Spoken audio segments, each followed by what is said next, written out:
From Hollywood, it's time now for Edmund O'Brien as...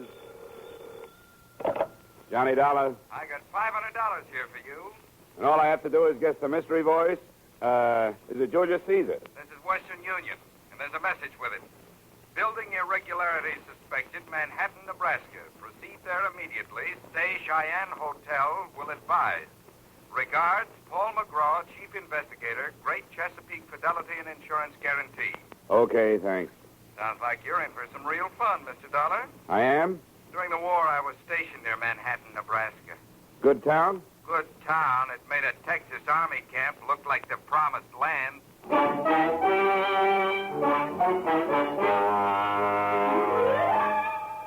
Edmund O'Brien in another transcribed adventure of the man with the action-packed expense account. America's fabulous freelance insurance investigator. Yours truly, Johnny Dollar.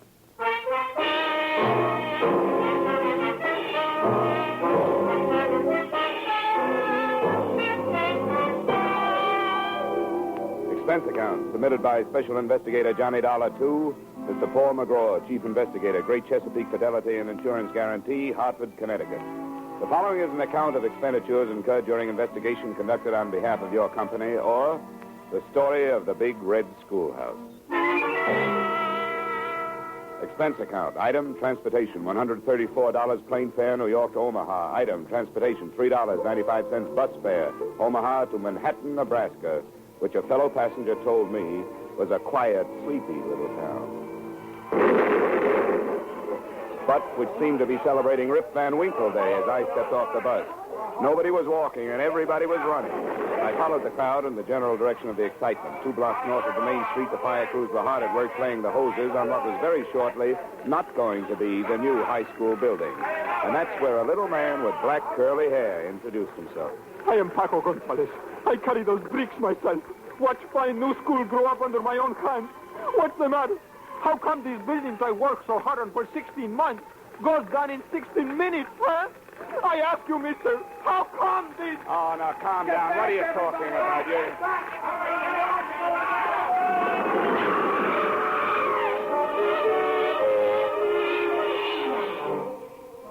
Like everyone else in Manhattan, Nebraska, I spent the next 3 hours working with the emergency fire and disaster squads. And by 8 o'clock that night, we seemed to have it under control. I finally dragged myself over to the Cheyenne Hotel.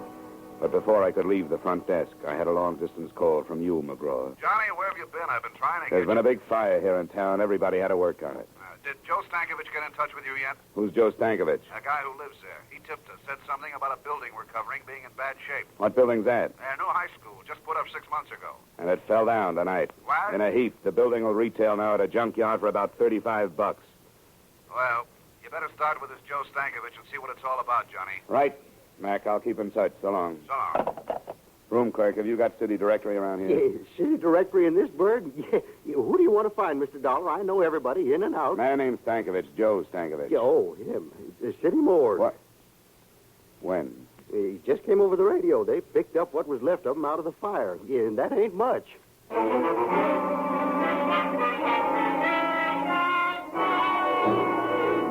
Joe Stankovich had no survivors and no close friends.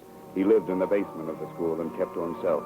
That was all I found out about him after asking questions around town for an hour or so.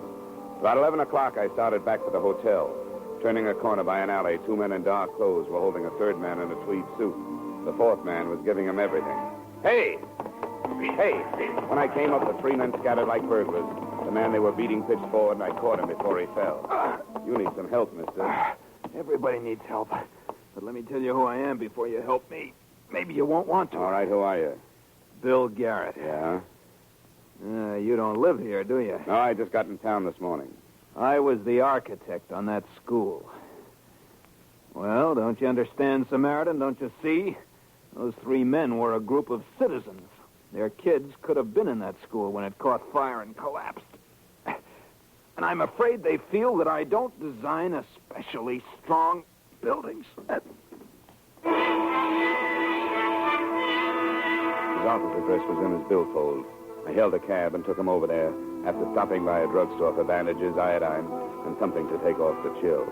While I was patching him up, I remembered how he'd stood there without a sound while they did that to him. When he came around, I told him who I was and what I was doing there.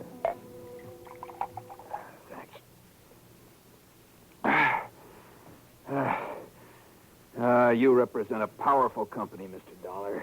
But you're wasting time. You'll learn nothing from anyone in this town. I kind of thought you might tell me something, Garrett. Yeah, of course. I could tell you every delicious scandal that's happened here for the past 30 years. Every exquisite depravity and violation of the sanctity of human intelligence. No, I mean about the school building. Well, I can tell you there wasn't any reason for those boilers to be fired today. That there wasn't any reason for them to blow up. But they did. Any idea why? Lots of ideas. And all of them bad, Dollar. Real bad. Okay, tell me. Look, I was raised here. I went to college over in Lincoln. And one day I came back an architect. I was going to make the whole place over. Nice buildings, nice streets, everything. And you saw what happened. The school was my first big project. Yeah? I drew it 4 years ago, revised it a year later. And the city hired you? Better than that. I was so good, the day they broke ground on that school, I left for Paris to study at the Sorbonne. Then you weren't in town while it was being constructed. I was out learning how to build even better things. I got back in town 4 days ago. I went over to see my building. Well, here's a laugh for you. They used my outside drawing, that's all. Looked like they made up the rest of it as they went along. I went over to see the building contractor to ask him about it. Double talk. He told me to keep my mouth shut if I ever expected to do any more work for the city. This building contractor, what's his name? He has a perfect name, Dollar. A fine, sunburned man with lots of good teeth and not an ounce of fat on his broad frame. Big Jim Madden. Where can I find him?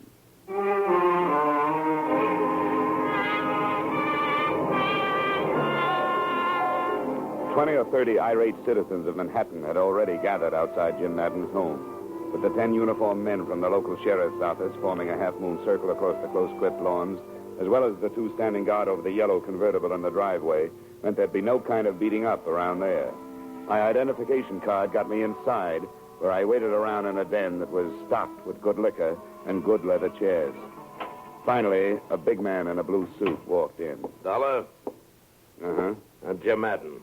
You're the insurance man. What can I do for you? Tell me everything you can about that high school building. The city made a claim yet? I don't know. Uh-huh. You just happened to be in town. We heard something might be wrong with that building. Apparently there was. Who told you a thing like that? 2 boilers explode and there's something wrong with the building? Is that the way you people figure? We check into things. Well, so do we, and we couldn't find anything wrong. Who's your we? Me and the boys. Officially with the city construction department. We just had a big meeting. Yeah? I figured those people hanging around outside ought to be worrying you. Well, they don't worry me, and you don't worry me. Drunken janitor goes to sleep last night without turning down the boilers. The pressure kicks way up, the joint blows apart and burns down. That what you decided in that meeting? That's about it. It was a terrible accident, and we'll have to use an old garage or something for a school. But then we'll get around to building another with the insurance money we have coming. Good walls don't tumble out from that kind of explosion. We have to have some kind of specifications on that. Easy, Dollar, easy. Of course you do, of course you do. Anything at all. Yeah, there you are. All the building specifications on the high school, okay? That'll do for now. Good. Now you can get out of my house. You smell smoky.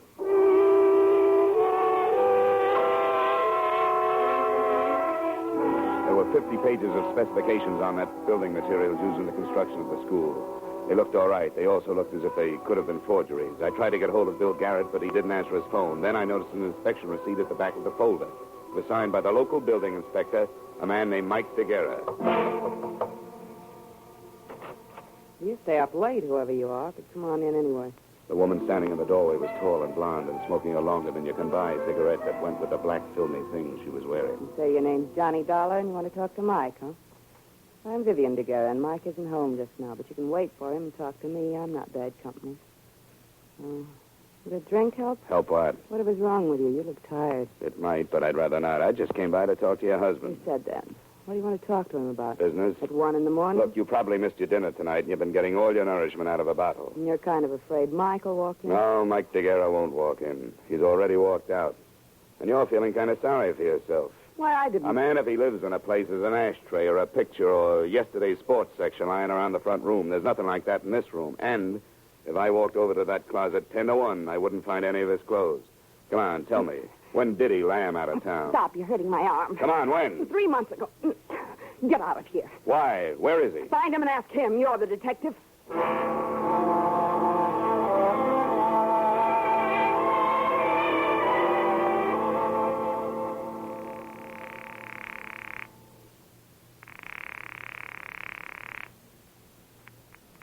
McGraw. Paul, Johnny Dollar. It's a mess here. Your man Stankovich's dad was killed in the fire. Oh, that's a shame.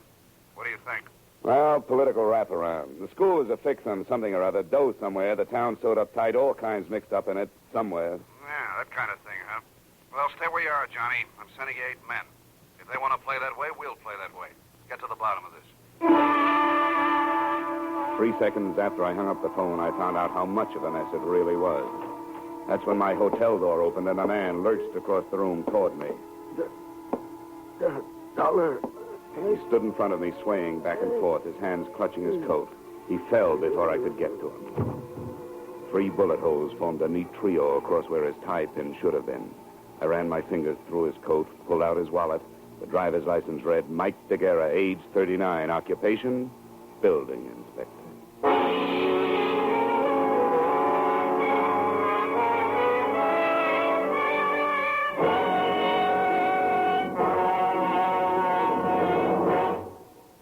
In just a moment, we will return to the second act of yours truly, Johnny Dollar. But first, the king of the cowboys, Gene Autry, will be riding the CBS range again this Saturday night. And Gene will be singing 2 of your favorites, Funny Little Bunny and Home on the Range.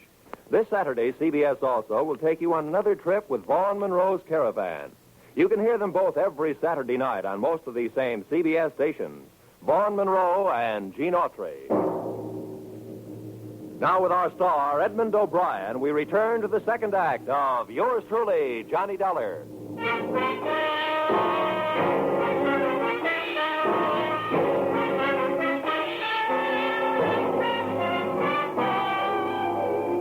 After they took Mike DeGuerra's body to the morgue, the local constables held me all that night in custody. Several Cheyenne hotel employees, finding nothing better to do for excitement, finally showed up to certify that DeGuerra had come into the hotel already shot up. So I was clean, and they let me leave a little after dawn. When I got back to my room, Paul McGraw's contingent of operatives had already arrived. There was Ralph Haycraft from Continental, Carl Royal, Chip Hannigan, who handled the St. Louis diamond heist, Patty Phillips from Detroit, Rocky Andrusano, reliable Jerry Cotte, Tip Miller, Rod Cornile, and a guy who saved my life once in Denver, K.G. Peterson. Johnny, how are you? Hi, fine. Hey, how's everybody, huh? Chip, Patty, Ralph, good to see you. Chesapeake's certainly spreading the dough around. What's the scoop, Johnny? This is a big one. It's going to take all of us. Now, if you'll sit down, I'll go over it for you. All right, here's the story. Chesapeake insured a high school building here about 6 months ago. Yesterday, it fell on its face. 1, it was not built to specifications, or 2, somebody blew it down, or both. In any case, we don't pay off. But we have to prove our case. Now, there are too many leads for one man to follow before they evaporate. The guy who signed the building inspection papers was killed last night, a guy named Mike DeGuerra. Carl and Chip, that's your job. Find out everything about him, his bank account, his friends, his troubles, his wife, everything. Oh, his wife, yeah. She's living at 113 South Street. You'd find a girl on Mount Everest, Johnny. Well, she's not my type, honestly. Robin Tip, your man is the building contractor, Big Jim Madden. He's cocky, belligerent, but I think you guys can handle him. Run him down. Bank accounts, purchase orders, what kind of money he spends, so on. Patty and Ralph, find out everything about Stankovich, the janitor who was found in the ruins. Rocky and Jerry, start talking with anybody in town who might know anything. Bars, restaurants, street corners, teachers, pupils, anybody, anywhere. And report back to me anytime you want. Now, don't push anybody around, but don't let anybody push you guys around. Anyone have anything to say? Yeah, just one thing. Let's get this thing over so I can get back to Philadelphia. I'm about to become a father.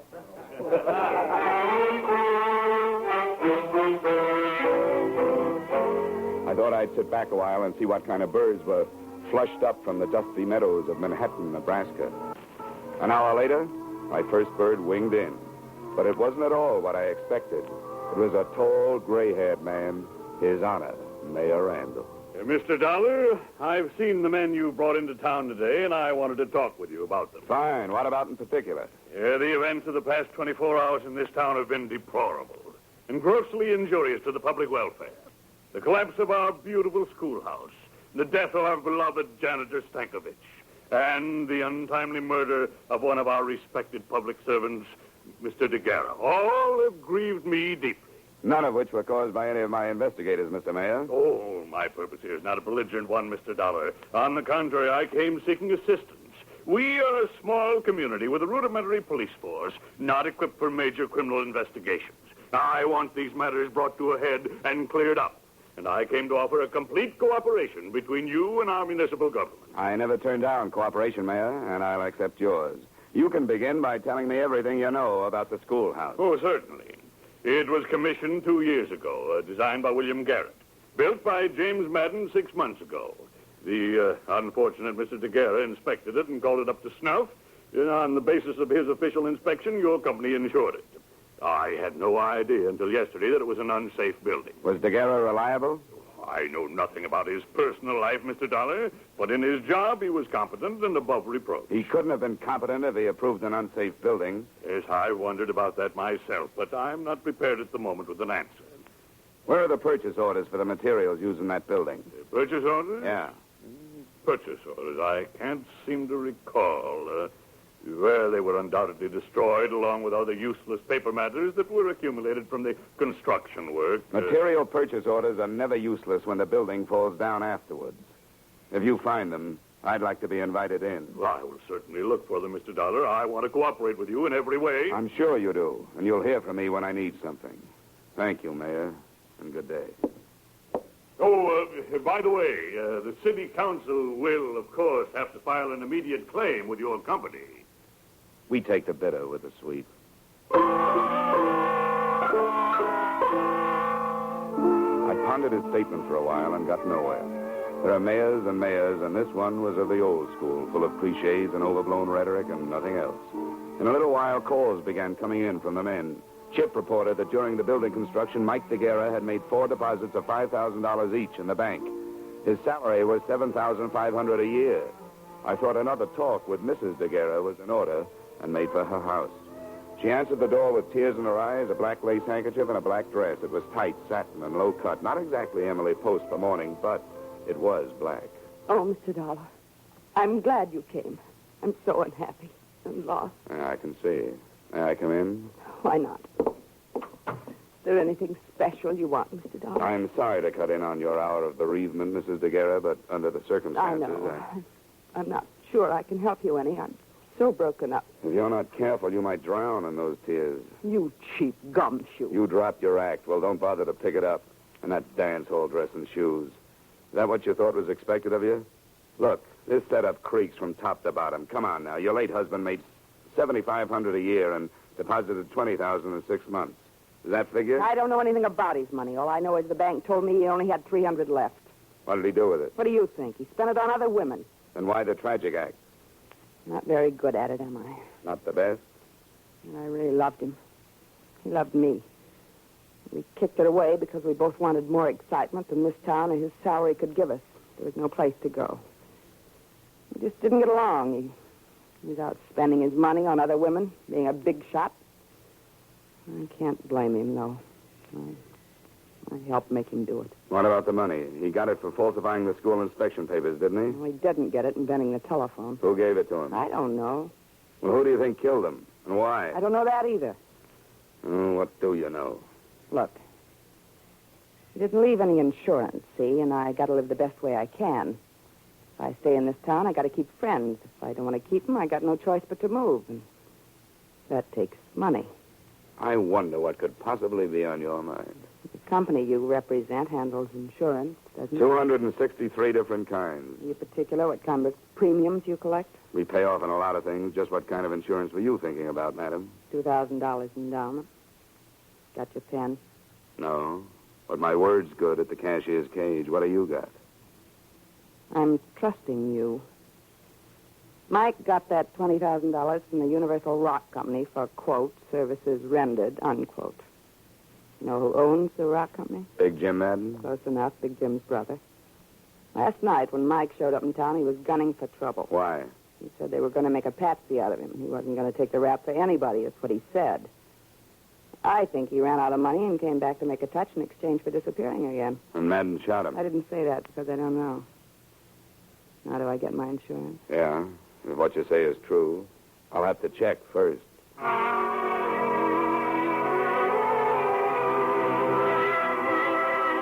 finally tore myself away from the grieving widow and headed back to the hotel in case any of the boys called. On my way down Main Street, getting the worst end of the local stairs, someone with a wrinkled coat and bourbon on his breath stepped out of a doorway and stopped me. Bill Garrett, the architect. Dollar? Yeah, Garrett, what is it? I finally got up courage enough to do something decent. Decent for me, anyway. For anybody else, it would be too low to talk about. What was it? Well, I'm not much of a lawyer, but they say there's a statute in the books that says a private citizen may commit a crime to prevent a greater crime from being committed and still go free. Is that right? Most states have it. I suppose Nebraska does, too. Well, I committed a crime. I'm a Fagin, that's what I am. So long, Garrett. I'm busy. Oh, now, Johnny, wait a minute. Now, just written on the head of a pin, it goes this way. I had a secretary in the mayor's office steal something from his private file. Here. The purchase orders for our humble contribution to ageless architecture, the Little Red Schoolhouse. Signed by no other spotless member of our model community than James G. Madden.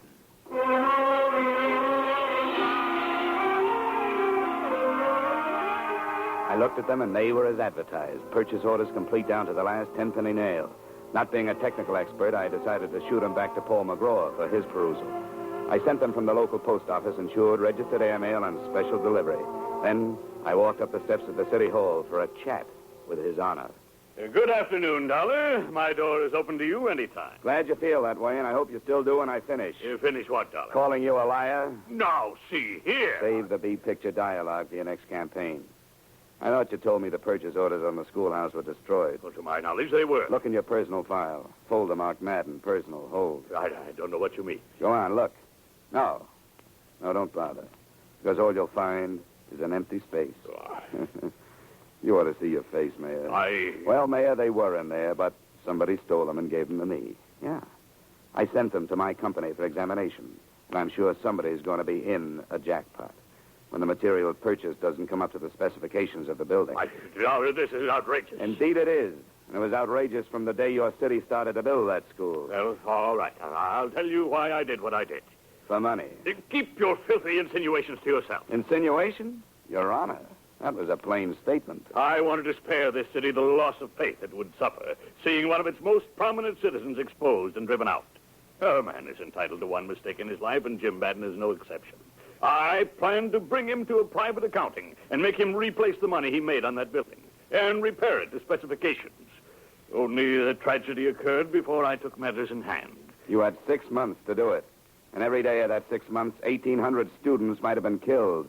And one man was killed. No one knows that better than I. But once having decided on this course of action, I didn't know how to go about rectifying things. My intentions were good, but they went astray in the interests of humanity and brotherhood. Mayor Randall, you are as full of wind as a Chicago street. You are not only windy, you're corny, stupid, careless, and you're criminal. On the strength of what you told me here, my company will never pay that claim. Dollar, I was trapped. Look, I'm going to pick up Madden right now, and Randall, I suggest that you give yourself up to your own police chief before I have him do it for me.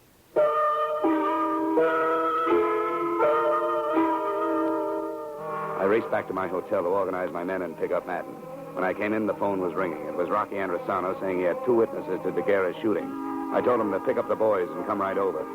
I hung up just as the door opened, and 3 sullen characters with brick dust on their shoulders came in, uninvited. Want to come with us, Dollar? What do you need? 4th at Bridge? Come on. No, thanks. Guys. That'll do it. It was strictly no contest, and with one on each side working a punishing arm lock, I casually strolled out of the room and down the elevator to the street. We were coming out of the hotel when I saw Rocky, Chip, KG, Ralph crossing the street. My boys did real well, especially KG Peterson, who was in a hurry to get back to his wife. After we subdued the hoods, I said a few words to their leader. Don't ask me nothing. Sorry, this is quiz night. Madden sent you, didn't he? Never heard of him. You wouldn't do that by yourself. We're not proving that. Talk. Lay off. Lay off. Of course he sent us. Who else? Where were you supposed to take me and why? Why, I don't know. Where? the Universal Rock Company on the edge of town.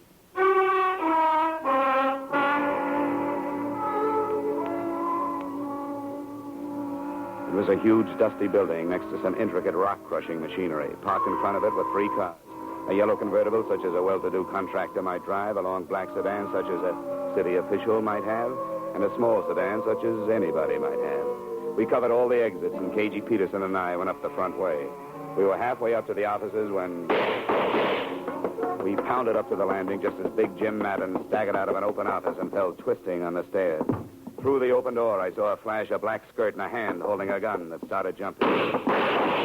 Give me that. It's empty. Dollar. It's all right, Mayor.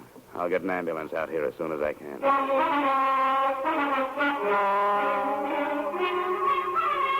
We took Vivian Daguerre into custody. Randall was in bad shape, and he died 2 hours later. But before he died, he told me the whole story. It was my idea, from beginning to end. Madden didn't want to do it, but I told him if he didn't, he'd never get another contract from this city. We were able to split $100,000 with the cheap supplies we used in that building. Well, when I showed up Madden, he was afraid he was going to take the rap alone, huh? He was afraid he'd end up like Mike Daguerre. That right? Yes, I had to have Daguerre killed. He wanted more money. And you kept the purchase orders so you could make Madden do what you wanted him to do. When he found out that your company had them, he was going to turn both of us in. I talked him out of it. Yeah, with a gun. He's dead. He's better that way. Why is it there's always a falling out among thieves?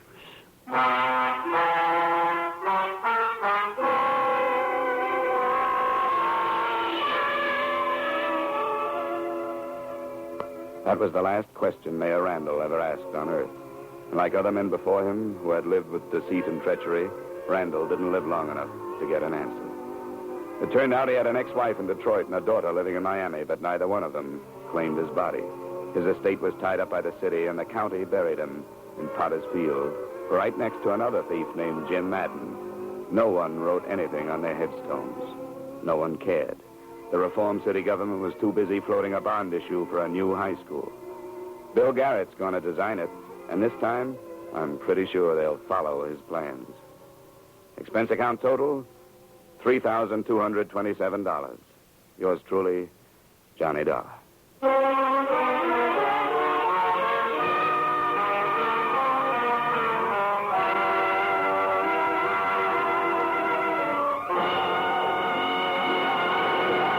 Yours truly, Johnny Dollar, stars Edmund O'Brien in the title role and was written by E. Jack Newman and John Michael Hayes, with music composed and conducted by Leith Stevens. Edmund O'Brien can currently be seen starring in Harry M. Popkin's United Artists production, DOA.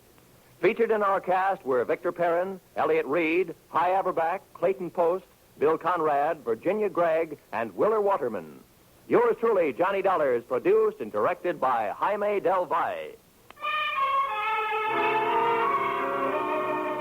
Join us next week when, from Hollywood, Edmund O'Brien will appear in another transcribed adventure of Yours truly, Johnny Dollar.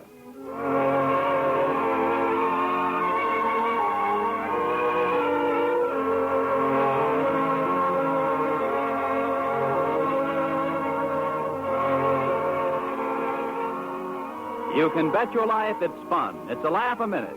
You can bet your life it's full of surprises. It's radio's craziest quiz show, and you bet your life it'll be one of your favorites when you join Groucho Marx every Wednesday over most of these same CBS stations for You Bet Your Life. Now stay tuned for the adventures of Philip Marlowe, which follows immediately over most of these same stations. This is CBS, the Columbia Broadcasting System.